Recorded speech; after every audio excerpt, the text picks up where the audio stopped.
Un gusto saludarles, el gusto es mío, gracias por invitarme. Y yo te sigo también en tus redes y veo pues este entusiasmo que tienes por hacer una clase diferente. Y precisamente este tema de hoy, la evaluación auténtica, tiene que ver con una clase diferente. Porque no solo basta con hacer estrategias didácticas diferentes y motivar a los chicos, sino también cambiar las formas de evaluar para ser congruentes, ¿no? Para ser coherentes. Y pues me da mucho gusto estar aquí, es de verdad un honor. Gracias, maestra. Pues somos todos tuyos. Lo que nos quieras compartir, estamos muy agradecidos. Gracias. Muy bien, bueno, pues el tema, como les decía y como también Angélica ya les había comentado, es evaluación auténtica. Hemos estado escuchando acerca de tipos de evaluación. Y bueno, lo primero que me viene a mí cuando planteo este tema es preguntar, ¿para qué evaluar? O sea, ¿qué es lo que el maestro le motiva a hacer la evaluación? Y pues cuando los maestros empiezan a responderme, si yo les pregunto esto, pues dicen es para verificar que el alumno aprendió, para verificar los conocimientos, para sentar una calificación, para valorar, dicen algunos maestros, lo que el alumno está aprendiendo. Y sí, precisamente evaluamos para ver qué avances tienen nuestros estudiantes. Pero ¿en qué focalizamos esa intención evaluativa? Eso es lo que nos debe preocupar. ¿En dónde ponemos esa lupa, ese foco? Si nosotros nos centramos solamente en procesos de evaluación tradicionales, nos quedamos desligados de esa posible innovación en nuestra práctica, porque entonces estamos otra vez cayendo en lo mismo. La evaluación, esto es una definición que tiene ya tiempo construyéndose. La evaluación es un proceso sistemático que se organiza para ir recopilando información sobre ese aprendizaje de los estudiantes y sobre su desempeño. Y para poder hacer esa valoración necesitamos tener diferentes fuentes de evidencia. Y entonces, si lo que nosotros necesitamos es ir valorando el aprendizaje de cada estudiante, tenemos que saber que el aprendizaje de nuestros estudiantes es complejo, multidimensional y no se da de una sola forma. Por lo tanto, hay que valorar de diferentes formas. Hay una frase que data de 1977, que es de Derek Rountree. Él dice que hasta cierto punto evaluar a un estudiante es un intento de conocer a esa persona, o sea, saber cómo es y quién es. Hay una autora que habla mucho sobre evaluación, que es Rebeca Ahinovich. Ella es de Argentina, Anijovic, perdón, y ella dice que hablar de evaluación implica considerar incluso las emociones que despierta el proceso evaluativo, tanto en el evaluador como en los evaluados. Interpretar lo que le ocasiona al estudiante el interpretar y lograr el aprendizaje, ese eureka del aprendizaje, cuando ustedes dicen, ay, ya le entendí, ¿no? Pero también cuando valoramos los modos de enseñar y de aprender, todos los valores que se ponen en juego, los criterios de inclusión y exclusión que muchas veces ponemos en juego de manera, a veces por inercia, los docentes que tenemos muchos años de servicio, de repente caemos en clichés como amenazas. Te voy a bajar puntos, si no entregas la tarea, si no estás a tiempo, si no, entonces eso nos hace que le otorguemos a la evaluación un valor menor, porque entonces estamos diciéndole al alumno, está condicionado únicamente a que tú cumplas con esto, no a lo que aprendes. Y entonces no importa si logras el aprendizaje y se te iluminan los ojos con un nuevo conocimiento, lo que importa es que entregues y que entregues lo que yo te pido y como yo te lo pido. Entonces, todo eso tiene que ver con emociones y hablar de evaluación de los aprendizajes implica entender todo esto, incluso las propias creencias docentes acerca de las capacidades de aprender de nuestros estudiantes. Cuando yo escucho ahorita que hemos estado a distancia tanto tiempo y que empezamos a regresar presencial, en algunos lados todavía siguen a distancia, y escucho al maestro decir, es que, o a la maestra, es que mis alumnos son flojos. Mis alumnos no quieren hacer nada. Mis alumnos no me entregan los trabajos.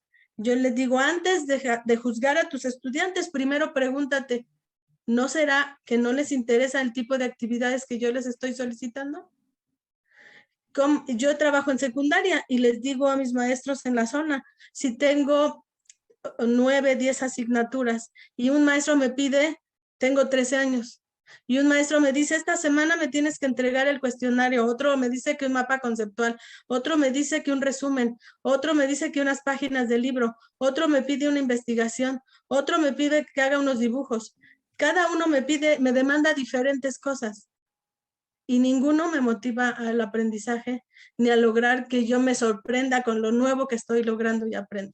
Entonces, lo único que hago es responder a las demandas de ese grupo de maestros. En el caso de primaria, pues del maestro del grupo, que es mi maestro del grado. Y lo único que hago es acostumbrarme que la escuela es eso. El maestro que exige y que pide y yo que tengo que cumplir. Y entonces mi paso por la escuela se convierte en una lucha constante por lo que a mí me interesa en el mundo y lo que mis maestros me están enseñando en la escuela, que a veces está muy alejado. Y entonces la evaluación de los aprendizajes se convierte en una asignación de calificaciones de cumplimiento y en una lista de cotejo que el maestro tiene donde pone este sí entregó y este no entregó. Y el 10 y el 8 y el 7 significan eso, haber cumplido con eso que el maestro me demanda. Y bueno, tenemos que pensar una forma diferente de evaluar. Las primeras reflexiones son pensar qué voy a evaluar, cómo voy a evaluar, con qué y para qué. Y a partir de eso, como maestro, ir entonces pensando que aunque yo me esté esforzando por cambiar mis prácticas docentes, ningún esfuerzo por cambiar las escuelas puede tener éxito si no se cambia también la forma de evaluar, si no nos acercamos a la evaluación de manera coherente con ese cambio deseado. Porque entonces cambiamos las estrategias, buscamos una clase diferente, pero evaluamos igual tradicionalmente y entonces no hay coherencia. Eso es algo, porque enseñar, aprender y evaluar son 3 procesos inseparables que tendrían que ser coherentes en su forma de desarrollo. De lo contrario, producen incluso efectos contradictorios en la formación de nuestros estudiantes. No se puede cambiar uno sin cambiar el otro. Y las formas de aprender están cambiando. Nuestros chicos aprenden en todos lados. Antes, para aprender, solamente era acercarse a los libros, que eran las tecnologías de ese momento, y ir a una biblioteca, si eras autodidacta, o ir a la escuela. Porque ahí en la escuela el maestro me hablaba de las estaciones del año y me pedía que comprara una biografía o monografía o como le llamen, una biografía del personaje o uno de estos papelotes monográficos en donde se ponían las estaciones del año o los planetas, el sistema solar, y entonces yo lo pegaba en el cuaderno y pues ahí me imaginaba cómo podría ser el sistema solar. O ahí me imaginaba que las estaciones del año estaban definidas por esas figuritas donde ponen nieve en invierno, pero en mi ciudad no cae nieve. ¿Por qué las figuritas dicen que hay nieve en invierno? Y hay un desfase porque nosotros no teníamos otras herramientas para aprender, pero ahora, ¿qué creen? Se puede aprender todo el tiempo. Hoy mismo en las noticias hemos estado viendo lo de la erupción del volcán, que estaba en el fondo del mar. Muchas personas dicen, ¿cómo que hay erupción en un volcán en el fondo del mar? Nunca lo había visto. Bueno, pues la mayor parte de las erupciones volcánicas son en el fondo del mar y eso genera cambios en la marea y todo eso. Pero ahora lo estamos viendo en vivo y en directo todo el tiempo porque nos los ponen en los medios de comunicación. Antes eso era imposible, con unas tomas aéreas padrísimas. Y ahora podemos entrar a Google Earth para buscar en la nube, en la red de información, en esa carretera de la información que es el Internet, todo lo que nosotros queremos, ¿no? Entonces, si la forma de aprender ha cambiado, tendría que cambiar la forma de enseñar y por ende la forma de evaluar para que todo esto tenga coherencia y tenga éxito. Porque si pensamos el currículo que tenemos que desarrollar en las escuelas solo como contenidos, o sea, lo que tengo que ver de matemáticas, lo que tengo que ver de ciencias, lo que tengo que ver de español, pues entonces traducimos el aprendizaje a trabajos entregados o a páginas del libro contestadas, o el nivel de trabajo del estudiante a los ejercicios que logró realizar en el cuaderno, o la detección de aprendizajes a resultados de un examen, o a la entrega de una evidencia. Y a veces esa evidencia que sí nos entregó, ahora que estamos a distancia, pudo no haberla ni hecho él. Y yo no tengo medio de contrastación o de constatación o verificación para ver el aprendizaje del estudiante si no busco que él se entusiasme con lo que está aprendiendo para que me muestre lo que aprendió de la manera que él quiere mostrarlo, ¿no? Entonces, ese es el punto de la evaluación para el aprendizaje. No es evaluar al alumno, sino es evaluar los logros de aprendizaje del estudiante. Y para ello tengo que cambiar mis prácticas evaluativas. En nuestro plan y programas de estudio vigente se habla de un aprendizaje situacional, autónomo y autorregulado, que el alumno tiene que lograr ir regulando su propio aprendizaje, desarrollar habilidades para ser autónomo y desarrollar el aprendizaje a partir de problemas que se le ponen de la vida cotidiana. Y eso es lo que va a permitir el desarrollo de conocimientos, habilidades, valores y actitudes, que son las competencias cuando se ponen en práctica. Y entonces, para evaluar el aprendizaje, pues tenemos que aventurarnos en un viaje por la evaluación, un viaje que implique reconocer la evaluación de manera diferente, en donde los alumnos puedan desarrollar la habilidad para resolver problemas en diferentes circunstancias y contextos de la vida diaria, o también en algunas condiciones preestablecidas por el docente con cierta intencionalidad, porque no siempre se puede colocar en la vida real, se puede hacer más bien planteamientos hipotéticos, hacer que echen a volar su imaginación, y entonces el punto de llegada de todo esto es pensar en el perfil de egreso. ¿Cuál es el perfil de egreso que hemos construido en nuestro nivel educativo? ¿Y qué es lo que queremos que aprendan nuestros estudiantes? Los maestros, todos debemos tener muy claro cuáles son esos conocimientos, habilidades, valores, actitudes que queremos que logren nuestros estudiantes. Y tenemos un planteamiento, un perfil, por ejemplo, que por primera vez en 2011 se hizo articulado en este proceso de construir un perfil para preescolar, primaria y secundaria. Luego, ya en 2017 hay un planteamiento que además se articuló a los planteamientos internacionales de la UNESCO. Y bueno, con las discusiones que en los países hay, en los países miembros de la UNESCO, de la OCDE y de estos organismos internacionales, pues se definen unos objetivos como sociedad, que son los objetivos de la Agenda 2030, y ahí tenemos que ver que para educación se está señalando qué es lo que necesitamos que aprendan nuestros estudiantes. Y los maestros tenemos que estar claros de eso, independientemente de si estamos esperando o no una nueva propuesta curricular con la nueva escuela mexicana. Eso, como llegue o como sea, lo que tenemos que tener claro, ¿no?, qué queremos que aprendan nuestros estudiantes, somos los maestros mexicanos. Y entonces, como maestros, tendríamos que ver qué quiero que logren. Incluso se habla de los aprendizajes fundamentales imprescindibles, ¿no? Y hemos tenido un acercamiento a ello a partir de lo que nos plantea Mejoredu. ¿Qué quiere decir aprendizaje fundamental imprescindible? Fundamental quiere decir importante. Imprescindible quiere decir que no puedo prescindir de él, ¿sí? Entonces, si es fundamental e imprescindible, ¿cuáles son? ¿Qué es lo que quiero que logren a lo largo de su escolaridad en básica? Por ejemplo, en cuanto a la lengua del idioma que hablamos todos los mexicanos, que es el español, ¿qué queremos que logren? Que logren ellos comunicarse de manera eficaz, por escrito y oralmente. Queremos que logren identificar los usos que tiene nuestra lengua en diferentes contextos comunicativos.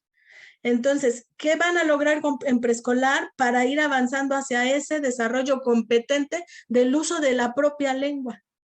¿Qué van a lograr en preescolar, en los primeros grados de primaria, en los grados superiores de primaria y en secundaria? De manera que durante esos 12 años de escolaridad que tenemos desde preescolar hasta secundaria, ellos logren el desarrollo de esas habilidades comunicativas que nos plantean los aprendizajes fundamentales imprescindibles. Esos son generales, se vinculan entre sí con otros aprendizajes, porque ¿qué es lo que voy a aprender a leer? Tengo que aprender a leer los textos de ciencias, los textos de formación cívica, los textos que me presenten de historia, los de artes, ¿sí? ¿Qué voy a aprender a leer, a comunicar? Los conocimientos que voy adquiriendo en las diferentes asignaturas. Entonces, estos aprendizajes fundamentales son conocimientos, valores, habilidades, son diversos, son graduales, se desarrollan en la escuela y de no ser aprendidos dejarían carencias difíciles de compensar en la vida de los estudiantes cuando vayan al bachillerato o se inserten al mundo del trabajo o decidan estudiar una profesión, una licenciatura. Entonces, ¿cuáles son esos aprendizajes? Es lo primero que el maestro, el colectivo de una escuela, del nivel que sea, tiene que reunirse para ver cuáles son los aprendizajes fundamentales imprescindibles que tienen que abordar en ese paso por esa escuela. Y se tienen que poner de acuerdo para poder trabajarlos juntos. O sea, todos tenemos que contribuir a que ellos desarrollen esos aprendizajes de las diferentes asignaturas en que está planteado el currículo. Cuando regresamos ahora entonces al tema de evaluación, acuérdense que las palabras tienen un origen etimológico. Y si nosotros nos adscribimos al verbo latino asidere, que para poder de ahí derivar la palabra assessment, que es como se dice evaluación en inglés, significa sentarse con. Asidere significa sentarse con. Entonces, la evaluación en ese sentido implica estar con el alumno. Claro, le podemos buscar otro origen etimológico, pero este es el que a mí me gusta. Y entonces digo yo, a mí me gusta pensar en que la evaluación es con el alumno y para el alumno y no es evaluar al alumno.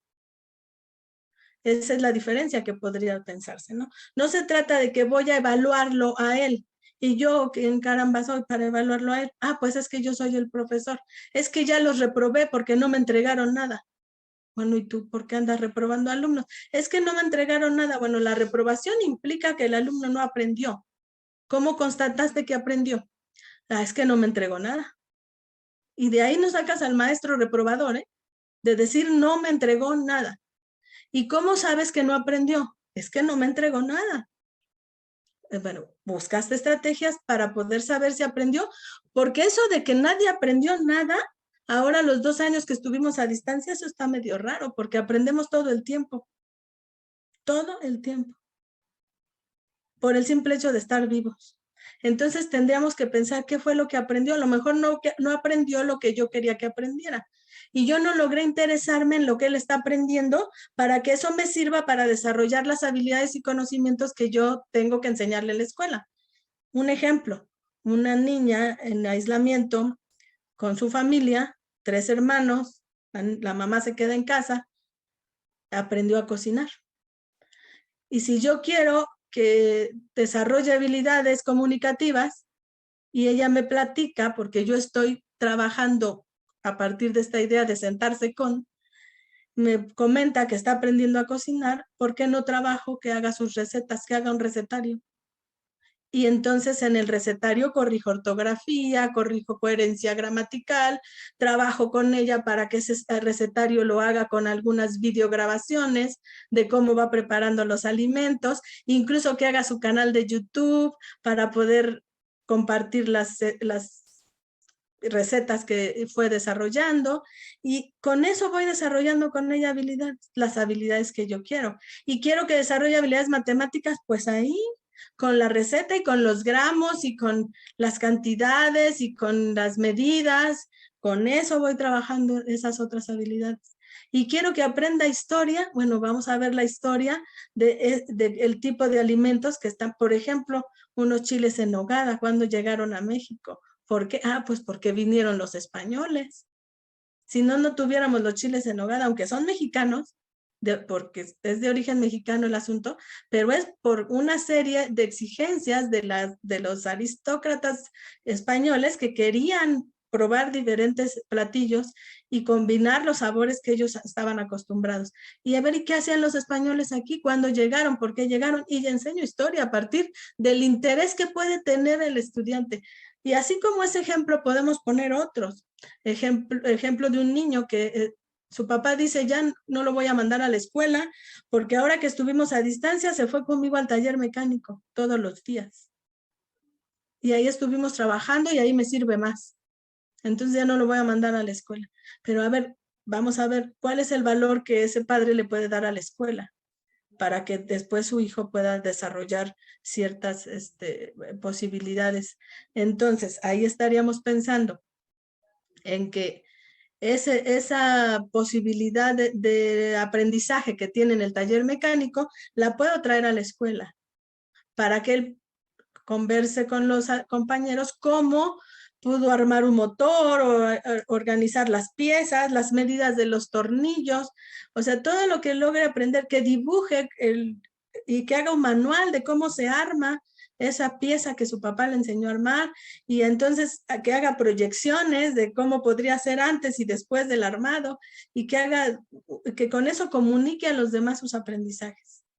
Y entonces con eso desarrolle las habilidades y vaya logrando pasar de grado en la escolaridad primaria y no se quede rezagado por el hecho de que se está yendo con su papá. Y así, eso implica conocer a los alumnos, saber quiénes son. Y ahorita que estamos trabajando incluso algunos en ambientes híbridos que combinan lo presencial y a distancia, pues tendremos que considerar que esas tareas evaluativas que nosotros vamos a dejar a nuestros estudiantes deben ser significativas y deben desarrollar las habilidades que yo quiero que desarrollen. También tengo que tomar en cuenta los valores que apuntalan el diseño de una evaluación que tenga este tipo de connotación y los criterios utilizados para juzgar el logro de los estudiantes y que ellos conozcan esos criterios, que sepan qué es lo que se va a evaluar. Si lo que se quiere es lograr una competencia comunicativa por escrito, por ejemplo, la expresión escrita, ¿cómo lo están logrando? Y que ellos logren autoevaluarse. Y todo esto pues le puede ayudar a tomar decisiones al alumno sobre la forma de enfocar su propio aprendizaje para que se vaya haciendo más autónomo y se logra desde preescolar. También se tendría que pensar en tareas que sean holísticas y que sean auténticas, porque los estudiantes se motivan cuando se ocupan con eventos de la vida real y con problemas que son del mundo en el que viven, les son conocidos. Las tareas holísticas les dan oportunidades para que se comprometan con evaluaciones aplicadas, como los escenarios, los proyectos, los estudios de caso. Eso hay que tomarlo en cuenta. También hay que tomar en cuenta que la estructura de la evaluación que apliquemos debe ser gradual.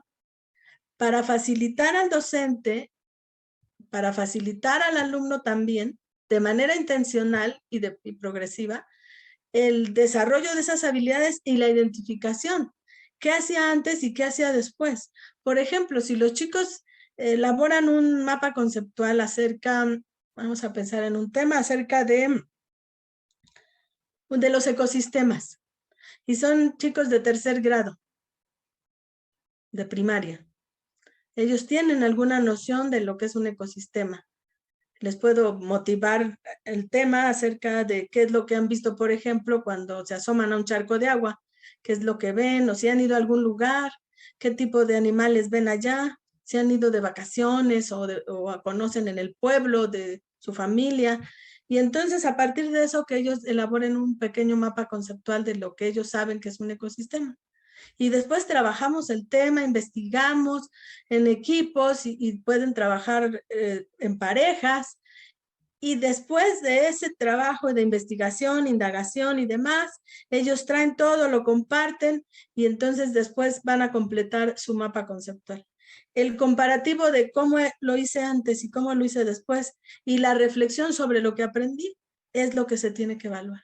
No si hizo el mapa conceptual o no lo hizo, sino la reflexión que el alumno haga del antes y el después, de los logros de aprendizaje que tuvo, de cómo lo comunicó y cómo podría mejorar. Porque así cuando veamos otro tema, él va a traer a colación esos aprendizajes. Y eso es lo que estoy evaluando. Incluso el pensamiento crítico, la autogestión, el propio ejercicio autoevaluativo. Y ahí entonces vamos cambiando o invirtiendo esa relación maestro-alumno, en donde el maestro es el que evalúa el que dice lo que hay que hacer, el que dice cómo hay que hacerlo, para ir soltando cada vez más a los alumnos hacia un aprendizaje autónomo. Y entonces el rol de evaluación se le va quedando más al alumno, que es el que puede ir diciendo cómo va logrando sus aprendizajes. Y esto tiene que ver también con entrelazar la evaluación formativa y la sumativa de manera estratégica. No se evalúa al final, se evalúa durante el proceso para ir poniendo el andamiaje que Vygotsky nos recomienda, proporcionándole una estructura al aprendizaje, creando una fuente de diálogo para ayudar al alumno que obtenga una visión de su propio progreso. Y entonces tendría yo que hacer una planificación de la evaluación, ya sea a distancia o presencial, considerando también el contexto y las percepciones que se tienen acerca de las tareas de evaluación, que no es para entregar, no es para cumplir, es para aprender. ¿Sí? Bueno, y finalmente tengo otro esquema, que estoy hablando de la evaluación auténtica, en donde podríamos pensar en un eje como el plano cartesiano, y en donde podemos ver en la evaluación auténtica colocada hacia arriba y hacia abajo, lo relevante hacia arriba y hacia la derecha, y lo irrelevante hacia abajo y hacia la izquierda. Entre más asuntos memorísticos ponga, es más irrelevante. Entre más asuntos que tienen que ver con el aprendizaje situado, autónomo y autorregulado, es más relevante. Y eso se logra a través del trabajo por proyectos, de ejercicios de simulación. Si no, no lo voy a lograr. Tiene que ser un trabajo realista, relevante, transferible y vigente. La autenticidad en la que hablamos tiene que ver con los planteamientos del constructivismo vygotskiano, de las teorías del aprendizaje situado y de las comunidades de práctica. Esto no se hace solo, se hace en colaboración, se hace a través del lenguaje, de socializar, y se hace a través de situaciones planteadas de la realidad en que vive el alumno. Y entonces hay que determinar el realismo de una tarea de evaluación, y eso supone identificar problemas que realmente sean del contexto, que el estudiante debe ser capaz de resolver en el presente y también en el futuro cuando se le presenten nuevamente. Y entonces esas son actividades auténticas, que son aquellas que emulan del modo más cercano posible la realidad. Van a tender un puente entre la escuela y la vida. Si son solo escolarizados, no sirve. Tiene que haber una conexión con lo que al alumno le interesa. Si le interesa el fútbol, pues del fútbol hablemos, pero con el fútbol trabajemos para que ellos hagan esa conexión. Si le interesa la moda, pues de la moda hablemos. Lo que les interese a los estudiantes, de acuerdo a su grupo de edad también, porque también los intereses van variando de acuerdo a los grupos de edad. Y entonces la idea es que a través de esas actividades ellos pongan en práctica sus conocimientos, sus habilidades y actitudes en entornos similares a los que enfrentarían en la cotidianidad. Por ejemplo, escribir un periódico escolar, elaborar una guía turística, organizar una presentación pública en torno a un tema, diseñar un menú saludable para proponerlo a la tienda escolar, realizar una encuesta en la localidad, o elaborar recomendaciones para resolver una situación problemática, o diseñar un experimento científico que permita corroborar o rebatir algunas conclusiones, o plantearnos un debate sobre situaciones sociales. Ellos todos los días ven cosas, ven que hay una marcha que por buscar un objetivo de un grupo social, que la marcha feminista, que unos están a favor y que otros en contra. Bueno, hay que organizar un debate. Depende de la edad de los estudiantes en que yo puedo poner en contexto las situaciones y tomar de pretexto esos temas para poder trabajar en situaciones auténticas. Entonces, la evaluación auténtica la podemos definir como la evaluación del aprendizaje que se realiza a través de tareas del mundo real, que requieren que los estudiantes demuestren sus conocimientos y sus habilidades en contextos significativos, que sean problemas interesantes, valiosos, preguntas importantes, en las que los estudiantes tienen que usar el conocimiento para modelar una manera de actuar que sea efectiva y que sea creativa ante esa situación. Les voy a poner ahorita algunos ejemplos. Pero antes tengo que poner unos puntos importantes que debemos tomar en cuenta. Primero, las fortalezas de cada estudiante. Unos tienen habilidades para una cosa y otros para otra. En segundo lugar, la cooperación. Chelo, tienes tu audio, porfa. En segundo lugar, la cooperación. La cooperación porque el trabajo no es de una persona, sino de varios estudiantes. En tercer lugar, utilizar el error como forma de aprendizaje. El estudiante debe lograr la reflexión y nosotros provocarle la reflexión. Y si se equivoca, de ahí tiene que aprender para él mismo plantear la posibilidad de mejorar. La evaluación está ligada en ese sentido a la mediación pedagógica, porque es el docente el que en diálogo va poniendo el andamiaje para lograr la discusión. Y tomar en cuenta también que la educación tiene que ayudar a los estudiantes a ser competentes para realizar las tareas que enfrentan cotidianamente y que van a enfrentar en su vida futura. Tomando en cuenta esos puntos, una evaluación auténtica, lo que va a buscar es evaluar lo que se hace, lo que el alumno logra hacer. Sí, los conocimientos, habilidades, valores, actitudes, pero lo que hace con eso que aprendió. Para eso tengo que identificar ese vínculo de coherencia entre lo conceptual y lo procedimental, entre la enseñanza y la evaluación, en distintos contextos de aplicación. Y eso implica mostrar un desempeño significativo en situaciones que le permitan al alumno mostrar lo aprendido. Capturar la riqueza, al docente, capturar la riqueza de lo que los estudiantes han logrado comprender, lo que han logrado solucionar, la manera en que han logrado la intervención, relacionado esto con asuntos de verdadera pertinencia y trascendencia. Pero no solo para ellos, por sus intereses individuales, sino también en lo social. Y entonces estamos hablando aquí de capacidades y competencias. Y eso implica movilizar los saberes, movilizar los conocimientos, las habilidades, con los recursos de que disponga para dar respuesta a esas situaciones. Entonces, si esa competencia se demuestra en la acción, la valoración de la competencia es lo que voy a evaluar a partir de la actividad que realiza el estudiante. Y eso no tiene que ver con entregas, con entregar un trabajo pedido por el docente. Tiene que ver con mostrar los aprendizajes. Si ellos lo muestran con un audio, lo muestran con un mapa conceptual, con un dibujo o con un tríptico, cada uno puede ir decidiendo cómo mostrar sus logros de aprendizaje. Y para eso se utilizan los portafolios, por ejemplo, para que el alumno vaya ahí coleccionando aquellas cosas que él cree que demuestran lo que aprendió. Y cuando tengo que hacer un trabajo de evaluación sumativa, pues puedo entonces llamar al alumno y en una situación de entrevista con él ver que me muestre su portafolios y que me explique por qué puso este trabajo y por qué, a ver ese mapa conceptual, ¿por qué lo pusiste? Ah, porque mire, este es el que yo aprendí porque así era lo que yo sabía y este es lo que yo sé. Y ese comparativo me sirve para mostrar lo que aprendí. ¿Qué más pusiste ahí? Ah, no, pues puse este ensayo que redacté. ¿Por qué? Porque me parece que ahí estoy expresando mis saberes.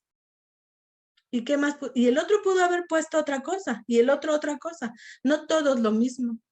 No, esa lista de cotejo que tiene el maestro donde dice, a ver, ¿qué te faltó? Me entregaste el cuaderno, me entregaste 5 tareas, la del mapa conceptual, la del cuestionario, la del tríptico. O sea, lo que yo le pido y él nomás entrega, Y nunca dialogo con él para ver qué es lo que aprendió. Si yo trabajo con el tareas auténticas, entonces logro identificar qué se evalúa, cuándo se evalúa y quién lo evalúa. Se evalúa cómo resuelve los problemas, cómo ha logrado desarrollar el pensamiento crítico y creativo. ¿Cuándo? Pues todo el tiempo, durante el proceso. ¿Y quién evalúa? Todos. En coevaluación, en autoevaluación y en procesos de heteroevaluación. ¿Para qué? Para poder tomar decisiones, para generar cambios positivos en mi aprendizaje, para plantearme objetivos claros para continuar aprendiendo. ¿Y cómo lo voy a evaluar? A través de hacer ese tipo de planteamientos con estrategias, medios, técnicas e instrumentos. Entonces, la evaluación auténtica implica el utilizar recursos propios y del entorno, darle al proceso de diálogo entre el maestro y el alumno un sentido de proalimentación, diferente al de retroalimentación. Retro puede ser así como, es que yo le digo que para que él corrija. Proalimentación es así como entre dos, para poder identificar qué es lo que tengo que mejorar, junto con mi maestro o junto con mis compañeros, para hacer frente a los problemas cotidianos. Tiene que ser flexible y compartida. Y tiene que ser a partir de ir provocando cada vez más la autonomía y la actividad constante del sujeto que aprende. Este tipo de actividades ponen al estudiante en situación de desempeñar roles. O sea, se les propone asumir el rol de periodista, el rol de constructor, el rol de guía turístico, el rol de moderador de un debate, de entrevistador de un noticiario, de historiador, de legislador. Si tú fueras legislador, que fueras diputado, fueras senador, ¿qué harías en una situación determinada? Y entonces, esas son las tareas auténticas. Y entonces, ese vínculo entre las actividades propias de la vida real y las situaciones escolares es el que va generando la guía del maestro para el aprendizaje. Y evidentemente, los problemas que se proponen tienen que ir incluyendo retos, algunos aspectos restrictivos, para que los alumnos sean creativos, pongan en práctica sus conocimientos y habilidades para sortear esos problemas que se le ponen como restricciones para lograr resolver la situación que se les demanda. Requieren pues que ellos pongan en juego un repertorio de estrategias que han aprendido a lo largo de su escolaridad. Cómo investigar, ensayar distintas soluciones, consultar, entrevistar a otros, probar distintas alternativas, realizar ajustes, volver sobre sus producciones preliminares para mejorarlas. A lo largo del proceso, todo el tiempo el maestro está monitoreando, está mediando, está poniendo andamiaje. Y entonces, este tipo de tareas retadoras, pues están pensadas para que ellos desarrollen a lo mejor esto durante un periodo más largo de tiempo, no son inmediatas ni de una buena vez. Suponen el desarrollo de un proceso, como un proyecto, por ejemplo, que puede tener varias fases y que concluye con la elaboración de un producto que puede ser ese producto final tangible o intangible. También es muy importante que se desarrolle con otros en equipo, en un contexto colaborativo. Así sucede en la vida real. En la vida real nos reunimos con los vecinos para resolver un problema de la privada o del edificio en el que vivimos o de la calle en la que vivimos en comunidad. Sí, eso es lo normal. Y los científicos se reúnen para generar la vacuna, no lo hizo uno solo, sino se reúnen con otros.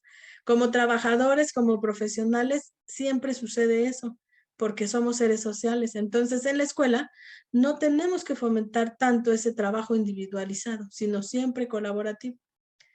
Y promover diferentes formas de evaluar, como la autoevaluación y la coevaluación.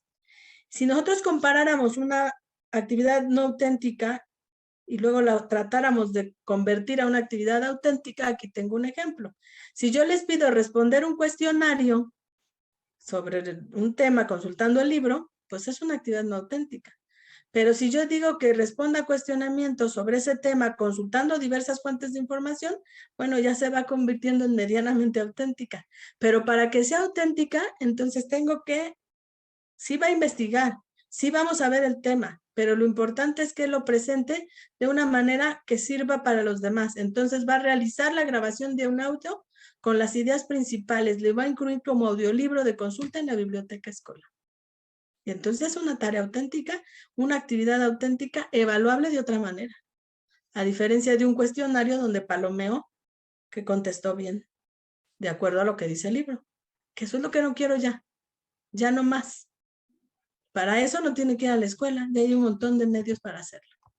Y entonces tengo que usar instrumentos alternativos como las rúbricas, como las listas de cotejo, como los portafolios, que evalúen el proceso y el producto, el uso de recursos de apoyo en la tarea, que le den importancia a las competencias comunicativas, porque acuérdense que esas son aprendizajes fundamentales imprescindibles. y que creen en esas tareas oportunidades para la autoevaluación y la coevaluación. Que los estudiantes defiendan sus trabajos, que argumenten por qué lo hicieron así, no que lo hagan como el maestro pide. Miren, en el doctorado último que estudié, estudiantes de doctorado esperando que el tutor de tesis les diga qué quiere que vaya en la tesis y cómo quiere que esté organizada. Si no, no pueden empezar un proceso de investigación, de desarrollo de un planteamiento problemático. O sea, siempre necesitan el que el docente diga qué quiere y cómo lo quiere. Porque así aprendimos a vivir nuestra escolaridad desde básica. A ver qué pide el maestro. Y así vivimos. Es una escuela que se sufre, no se disfruta. Es una escuela en donde nada más lo que hacemos es aprender a responder a esas demandas. Y ya sabemos con qué maestro actuamos de tal manera y con cuál de otra. Eso sí lo aprendemos muy hábilmente en la escuela. Eso es lo que ya debemos evitar. Entonces, el estudiante debe defender su trabajo. Era un doctorado en educación donde nos titulamos como 20. El tutor nos dijo que él prefería que fueran estudios cuantitativos. Fui la única que presentó un estudio cualitativo. Y me trató de convencer varias veces, pero yo logré desarrollar en mi vida habilidades y conocimientos que me permiten defender mi postura. Eso me hace obtener posteriormente, después de desarrollar varios meses mi trabajo, una mención honorífica. A lo mejor por la necedad nomás de hacer las cosas como yo quiero hacerlas, como yo digo que deben ser. Y a lo mejor otros tienen buenas calificaciones porque responden a las demandas de los maestros. Pero así les enseñamos qué es lo que queremos de esos futuros ciudadanos del mundo que están desarrollándose. Queremos que sean así, que vayan a los trabajos a agachar la cabeza, a decirle que sí al jefe, pues porque es el que les paga el sueldo. O que sepan defenderse, ¿no?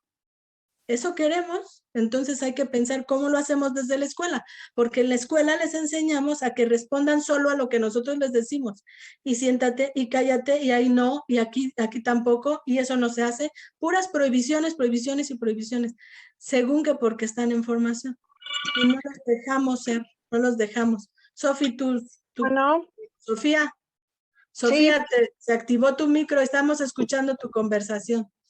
Sofía. perdón, sí voy. Bueno, Sofía, estamos escuchando tu conversación telefónica. ay, perdón.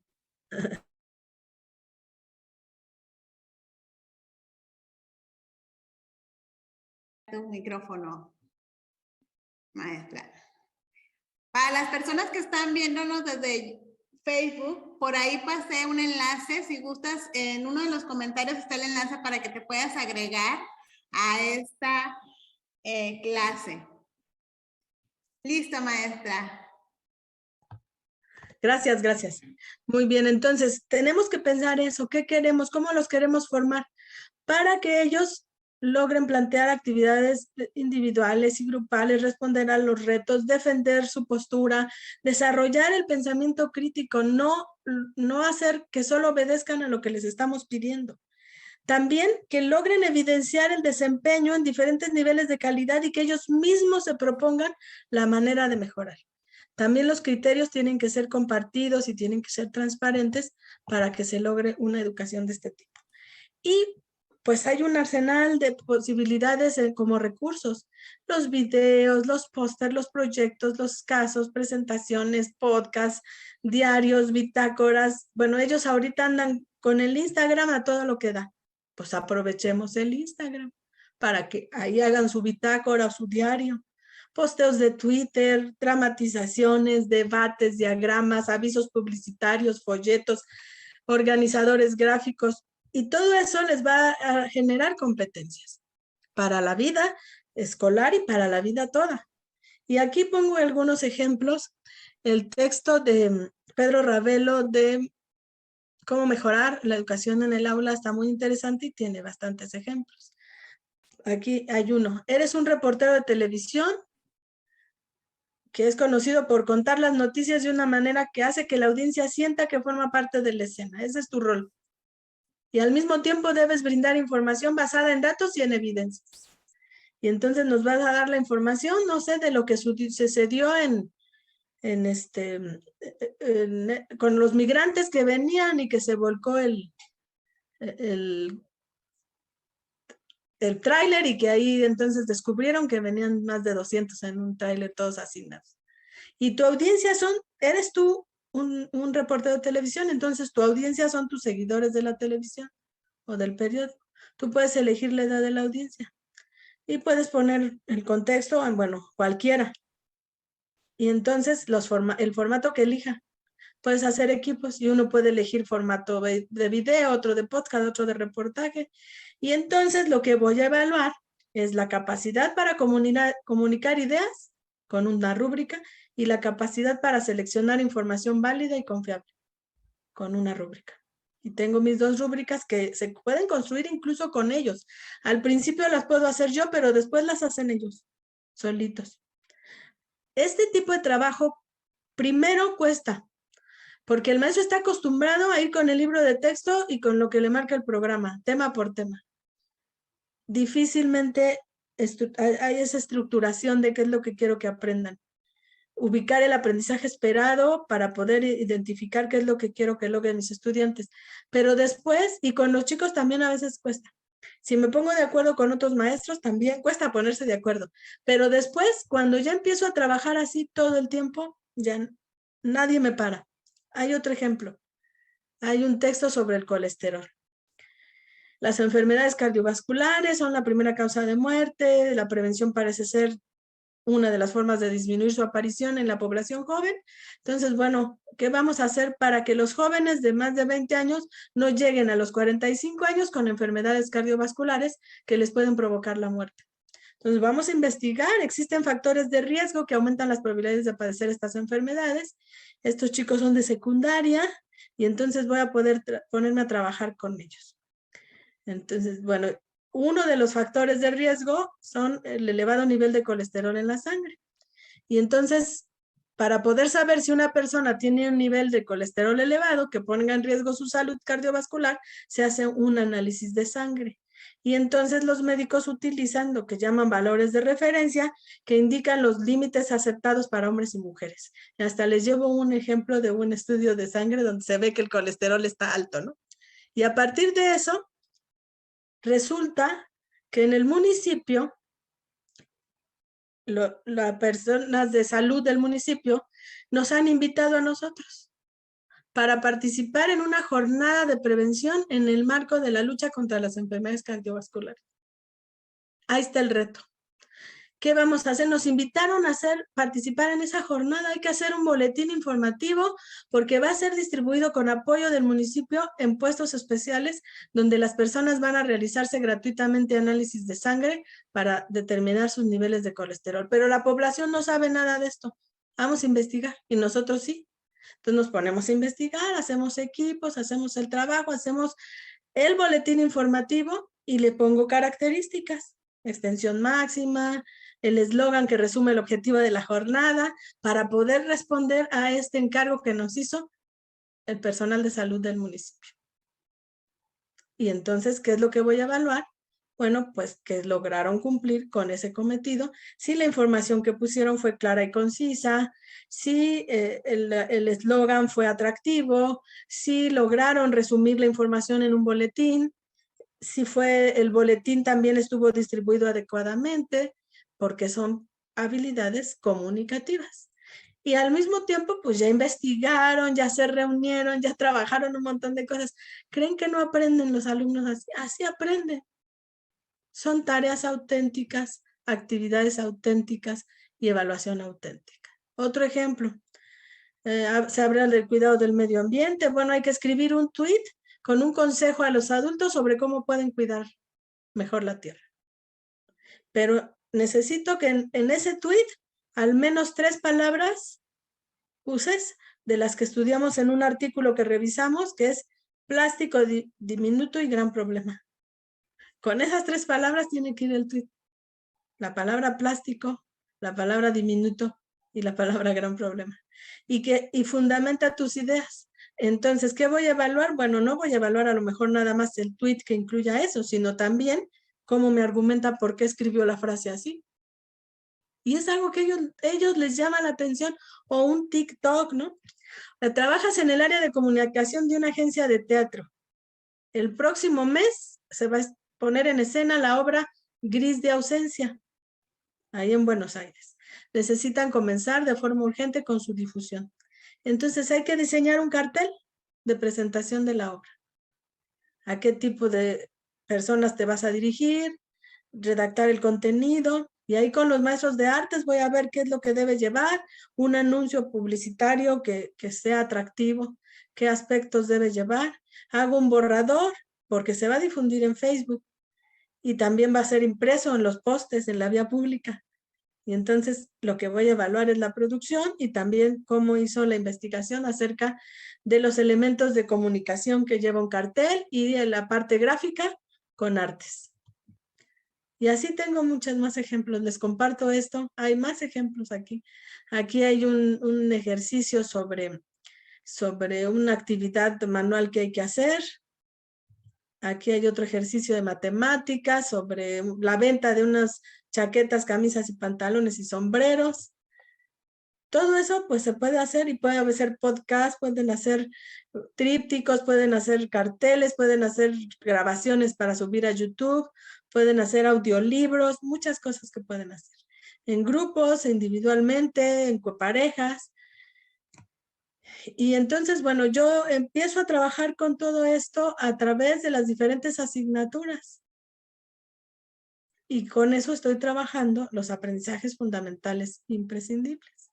Si nosotros hacemos una comparación de cómo trabajamos actualmente y una posibilidad de cambiar, bueno, nuestro enfoque predominante es la enseñanza y la evaluación grupal y uniforme.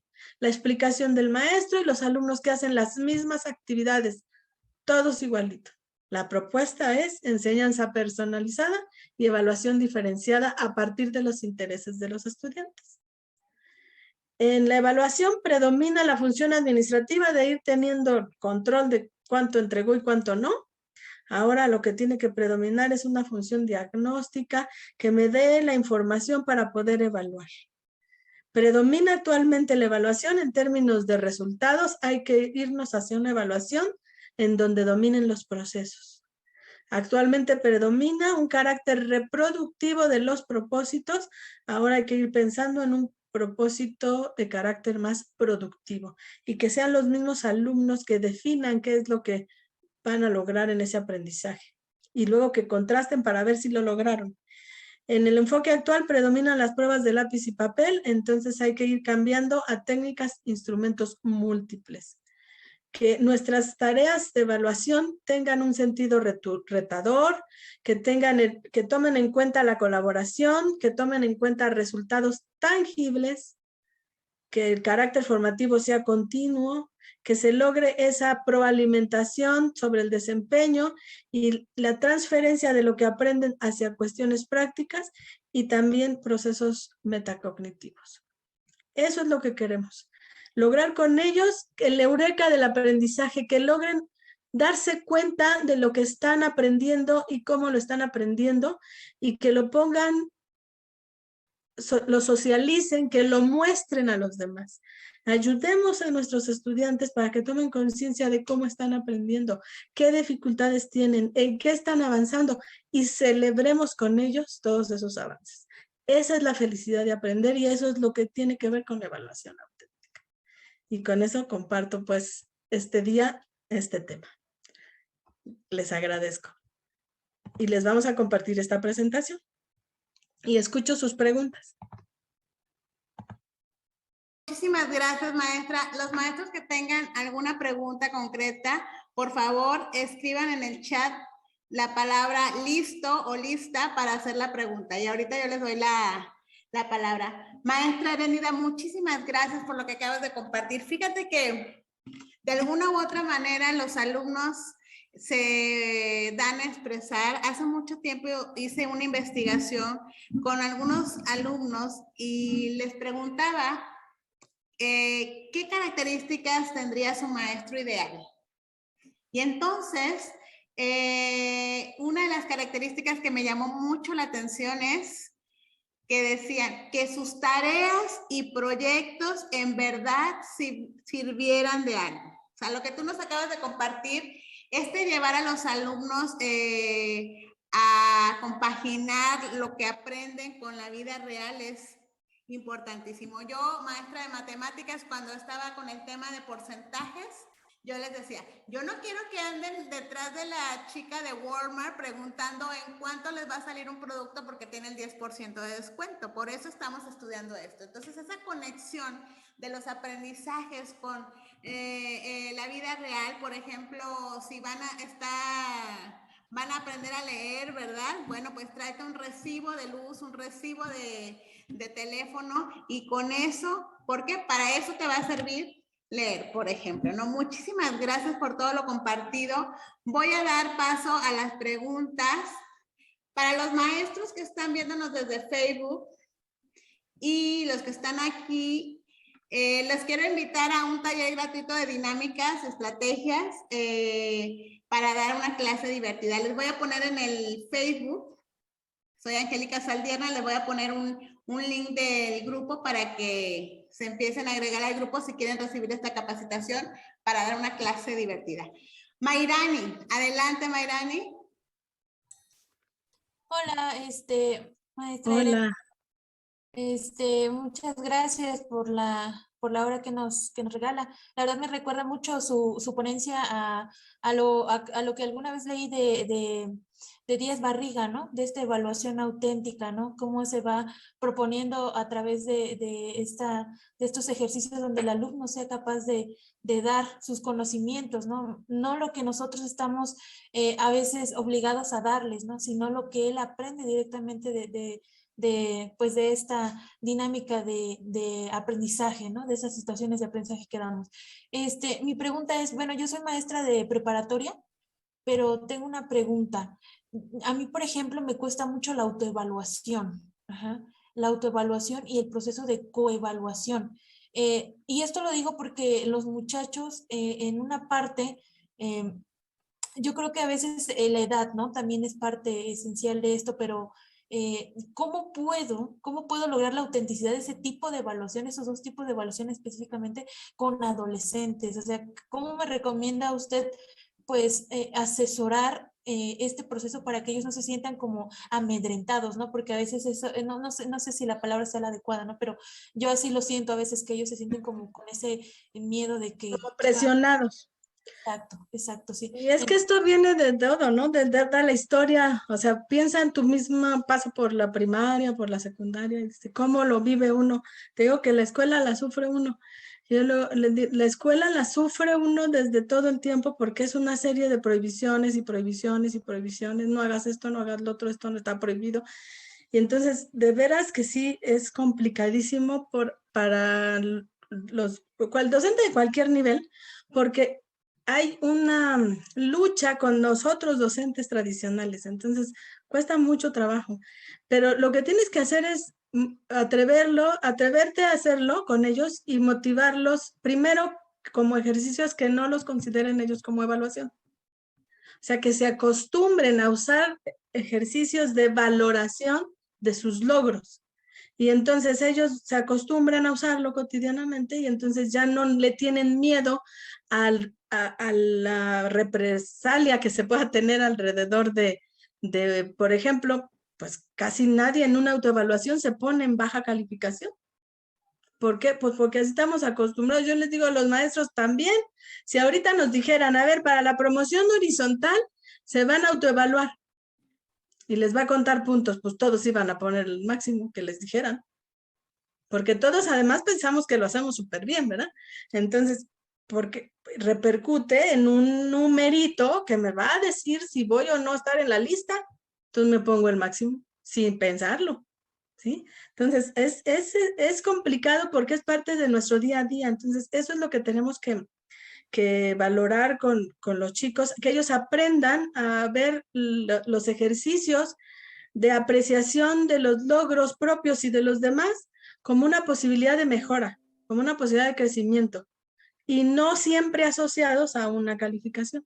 Si tú los acostumbras, pues ya cuando se asocia a una evaluación ya ni lo van a sentir, porque están muy hechos a lo tradicional, estamos así, hemos vivido. Esa es nuestra vida en la escuela. Les digo yo que se parece mucho a una cárcel, hasta las pintamos las paredes de colores así que no se manchen mucho para que no se ensucien. Y luego todas uniformes, los salones son espacios así muy iguales, sobrios. Y en la secundaria les digo yo, hasta están los carceleros que son los prefectos, para que ya los presos, y les damos la media hora de deambular en el patio, igual que a los presos. Media hora para deambular en el patio y luego ring a su cárcel, a su celda otra vez todos. Así se vive la escuela, no tiene rincones, espacios donde se puedan tumbar a leer un libro, donde puedan escuchar música, rincones donde ellos puedan sentarse a conversar con los otros acerca de algo que les interesa. No, es una materia tras otra, demandas de hacer y hacer y hacer, cumplir, cumplir, cumplir, y ya. Pues esa escuela está muy fea. Yo les digo, a esa escuela yo no quiero regresar nunca más. Ya la dejamos atrás en 2020, por favor, ya no regresemos a esa escuela. Hagamos una escuela diferente, una clase diferente, una forma de ser docentes diferentes. Así es, maestra. Muchísimas gracias. Consuelo Ordaz. ¿Alguien más está listo? Aparte de Consuelo, y cerramos.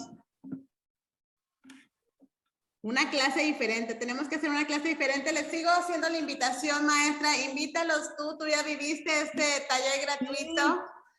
Angélica nos presenta dinámicas y todo con ese taller gratuito, y tiene otros talleres de varias horas donde ahí sí hay que hacer algún pago, pero vayan primero al taller gratuito para que conozcan cómo hace estas dinámicas muy interesantes acerca de una clase diferente, que además pues ya es una marca registrada y que ella ya tiene avalada, ¿sí? El tema de una clase diferente para que la conozcan.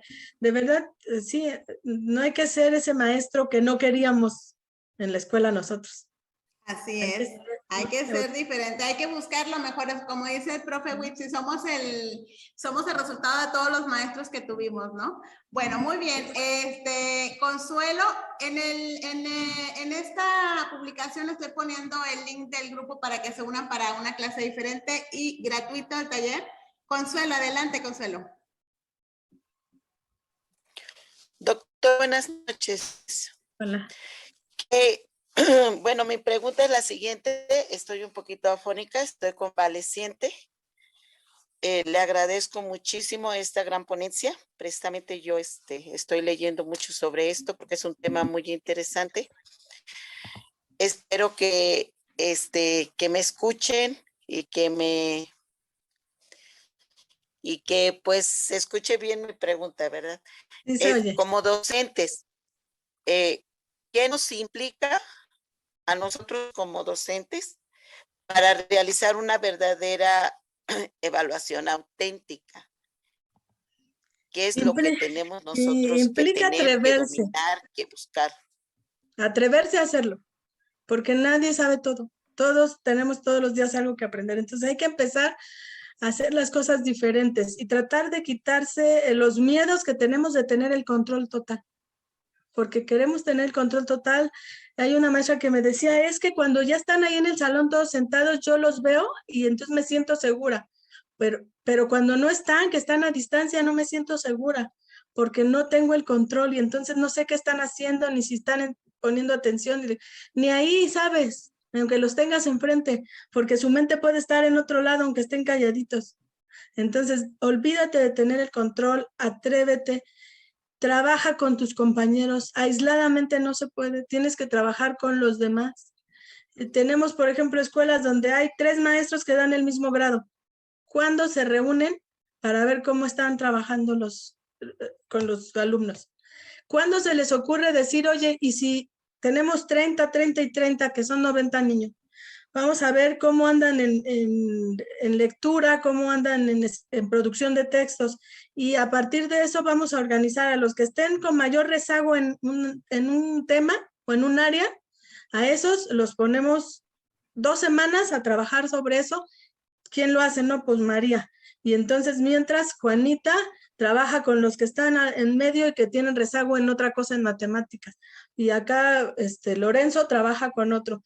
Y a los 15 días volvemos a cambiarlos a sus grupos como estaban. Y ahora hacemos otro cambio para la siguiente. No, les digo yo, están como la mamachana del comercial, no te metas con mis macetas, esto nomás lo riego yo y no me la riega nadie. Y no compartimos nada, ni los alumnos, ni los espacios, ni las formas de trabajo. Si no lo hacemos, no vamos a lograr, porque entonces el alumno recibe mensajes contradictorios de la forma de trabajo de un maestro, de la forma de trabajo de otro.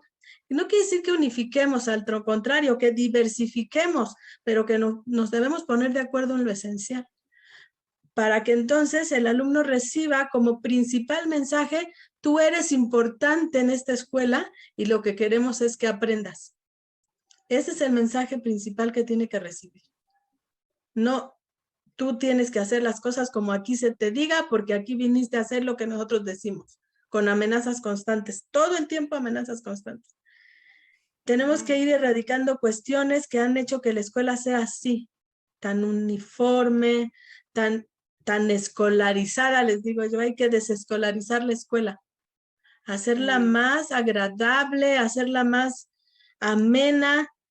Se les pueden ocurrir muchas cosas, espacios de compartir, espacios donde los alumnos, donde el maestro solo monitoree, alumnos de grados superiores, por ejemplo, alumnos de sexto con alumnos de primero y segundo de primaria. Se trabaja tan padrísimo si logramos que ellos, a ver, los niños de primero quieren aprender sobre los triángulos y su clasificación.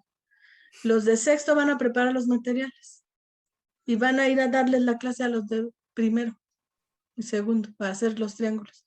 Y hagan materiales diferentes. Van a ver cómo a los de sexto se les ocurren unas ideas que ni a ustedes. Geniales para poder enseñarle a los alumnos sobre los triángulos. Y entonces es una fiesta de aprendizaje. De eso se trata, de vivir. La escuela tiene que ayudar a que se disfrute el aprendizaje, a que se desarrolle la felicidad por aprender, no a que se sufra la escuela porque es que no lo logro, me van a expulsar, no pude entregar. Bueno, un montón de estrés viven los alumnos todo el tiempo porque así los hemos hecho nosotros. Oye, maestra, perdón, pues no. Sí. Me acordé de una práctica que mis alumnos de primero de secundaria ayudaban matemáticas y esto de la tabla de frecuencias y todo esto, los mandé a hacer la investigación con alumnos de primero, de primaria, pero estaban encantados porque los niños no se sentaban, fue toda una experiencia. Iban a recopilar información de primera mano. Pues bueno, nada más una más, maestra, ya para no quitarte mucho tiempo. Raquel Jaramillo. Gracias, buenas noches. Primeramente, maestra Heréndida, como siempre es un gusto escucharla y una motivación enorme. Fíjese que concuerdo con usted en las cosas, lamentablemente a mí no me salen. Yo trato de que mis alumnos desarrollen su creatividad, incluso en algunas ocasiones cuando les pido alguna actividad yo les manejo la palabra producto. Van a elaborar un producto y ese producto implica desde un cuadro conceptual, cuestionario, maqueta, cualquier idea, incluso otra fuera de esas, lo pueden hacer. Son muy pocos los alumnos y padres de familia que apoyan a estos alumnos a desarrollar esas habilidades, desafortunadamente. Entonces, para mí también es así como que pues, darme el bajón y volver a lo mismo de lo tradicional, o no les puede decir uno, este es el ejemplo, porque luego ya todos lo quieren hacer de la misma manera. Entonces, yo nada más le solicitaría que así como en esta ocasión nos comparta mucho de lo que usted vive, de lo que usted trata de que sea la escuela en esta actualidad, que con eso nos sigue motivando a seguir tratando de luchar contra los esquemas que ya están establecidos por los mismos compañeros, por la misma sociedad, por los mismos padres. Y pues la verdad yo soy de las maestras que no quiero eso ya. Sí, muy bien, pues así se empieza, con esa inconformidad. Y sí cuesta trabajo. Sí cuesta trabajo porque todos están acostumbrados pues nada más a eso, a cumplir. A ver, diga, incluso te dicen, ¿qué quiere que le entregue, no? Y los papás también, ¿qué trabajo tiene que entregar mi niño? Y ya, hasta ahí se quedan. Entonces, cuando los dejas libres, pues no saben para dónde voltear ni cómo hacerle para poder ser más creativos. Pero es poco a poco. O sea, si tú no tiras la toalla, vas a ver que llega el momento en que se logre acostumbrar. Y si trabajas con tus compañeros y ellos también trabajan en eso, en la zona escolar yo les digo, atrévanse poco a poquito. Ya trabajamos por proyectos. Ahorita estamos otra vez en presencial y muchos de los maestros están regresando a lo mismo y quieren otra vez su materia y ya se les olvidó que trabajaban tan bonito a distancia por proyectos.